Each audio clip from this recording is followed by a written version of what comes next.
नमस्कार मैत्रिणींनो आणि सगळ्यांना दंडवत प्रणाम. आज आपण थोडासा वेगळ्या विषयावर व्हिडिओ बनवतोय. ते म्हणजे काही किचन टिप्स मी तुमच्यासोबत शेअर करते, ज्या की दररोजच्या दैनंदिन वापरामध्ये या किचन टिप्स तुम्हाला माहिती असायला हव्या. आणि अगदी म्हणजे साध्या सोप्या आहेत, ज्या की दररोजच्या हाताखालच्या असतील. पण छोट्या छोट्या गोष्टींकडे आपण दुर्लक्ष करतो आणि मग त्याच गोष्टींचं जे रूपांतर आहे ते मोठ्या गोष्टीमध्ये होतं आणि कुठेतरी आपलं नुकसान सुद्धा होतं आणि वेळ सुद्धा जास्त वाया जातो. तर असं होऊ नये त्यासाठी मी काही छोट्या छोट्या किचन टिप्स तुमच्यासोबत शेअर करते. तर सुरुवातीला तर आपण गहू ज्वारीचं पीठ तर सगळेच जण दळून आणतो. मोस्ट ऑफ बरेच जण तांदळाचं सुद्धा पीठ दळून आणतात. तर आपण नेहमी पीठ दळून आणतो तेव्हा काय करतो, जे पहिलं पीठ असतं तर ते पीठ काढून त्याच डब्यामध्ये दुसरं पीठ होतं. तर तसं नाही करायचं. त्याच्यामुळे काय होतं, जे तळाला खाली राहिलेलं पीठ असतं त्याच्यामुळे जे पीठ आहे ना तर ते जाळी पकडतं आणि त्याच्यामध्ये सोंडे सुद्धा होतात किंवा पिठाला जाळी लागते. तर काय करायचं, जेव्हा तुम्ही प्रत्येक वेळी नवीन दळण दळून आणताना तर त्यावेळी दळण कधी नीट करायचं, आपल्याकडे एक दिवसाचे पीठ शिल्लक असतं तेव्हा दळण निवडायचं. आणि म्हणजे काय होतं, जेणेकरून आपला टाइम जास्त जाणार नाही किंवा आपली धावपळ सुद्धा होणार नाही. आणि ज्यावेळी तुम्ही दळण दळून आणता त्या प्रत्येक वेळी आपला पिठाचा डबा स्वच्छ घासून उन्हामध्ये वाळवून मगच दुसरं पीठ त्याच्यामध्ये भरून ठेवायचं. आता हा डबा मी पूर्णपणे स्वच्छ घासून उन्हामध्ये वाळवून घेतलाय आणि आता त्याच्यामध्ये मी पीठ भरून ठेवते. आता तुम्ही म्हणाल हे पीठ, तर हो, मी मोठ्या गिरणीमधूनच दळून आणते, पण मी पीठ कधीही चाळत नाही.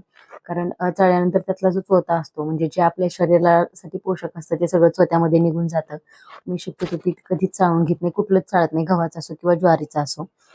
छान असं पीठ मी, आणि जे पहिलंवालं पीठ होतं ना, म्हणजे शिल्लक राहिलेलं जुनं, तर ते पीठ याच्या वरती टाकून घेतलं, म्हणजे ते पटकन दुसऱ्या दिवशी वापरात येईल आणि संपून जाईल.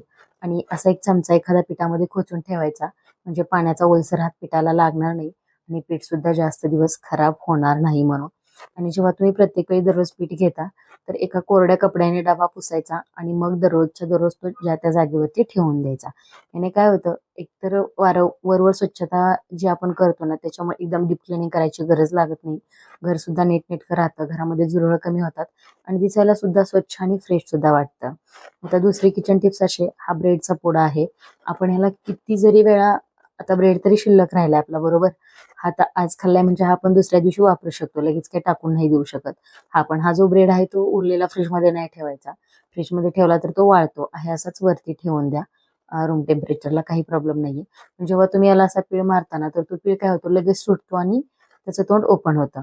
म्हणून असा पीळ द्यायचा आणि उलट दिशेने त्याचं तोंड करून मस्त असे व्हिडिओ दाखवते तसं पॅक करून ठेवायचं. अगदी सील केलेल्या ब्रेडच्या पॅकेट सारखं हे पॅकेट होतं.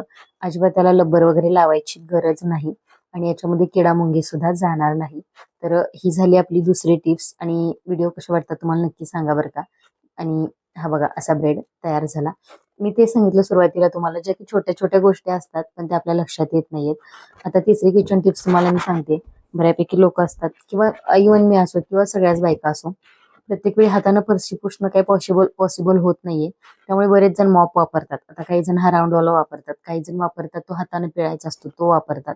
तर ठीक आहे, आता ह्याला ऑटोमॅटिक पिळलं जातं प्रेस केल्यानंतर. आपण पाणी त्याच्या साईडच्या भांड्यामध्ये पाणी घेण्यासाठीच ते दिलेलं असतं.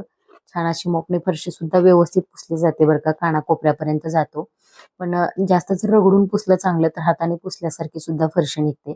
पण ज्या मॉपने फरशी पुसले तोच मॉप आपण परत पाण्यामध्ये आणून पिळतो आणि जिथून पिळतो ते पाणी सुद्धा त्याच पाण्यामध्ये मिक्स होते, म्हणजे घाण पाणी सुद्धा चांगल्या पाण्यामध्ये मिक्स होते. आणि जेव्हा आपण परत तसंच फरशी पुसायला जातो ना तर ती सगळी घाण त्या फरशीवरती उमटते. म्हणजे ते तसं होतं. तर असं न करता काय करायचं, एका वेगळ्या बकेटमध्ये पाणी घ्यायचं, त्याच्यामध्ये लिक्विड टाकायचं आणि इथं तुम्हाला व्हिडिओमध्ये मी दाखवते ना तशा पद्धतीने तुम्ही ते क्लीन करून घ्यायचं.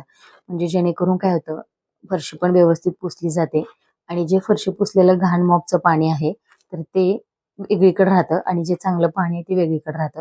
त्यामुळे फरशी सुद्धा पटकन क्लीन होते आणि फरशीवरती मॉप न पुसल्याचे डाग सुद्धा पडत नाहीत. आता आपण पुढची टीप बघतोय. आता आपण तूप तर बरेच जण घरी बनवतो, बरोबर. तुपाचं भांडं जे आहे तर ते आपण असंच भांड्यामध्ये टाकून देतो आणि ते त्याला चिकटलेलं जे तूप असतं ते सुद्धा वाया जातं. आणि आजकाल तुम्ही बघताय तूप तर किती महाग आहे.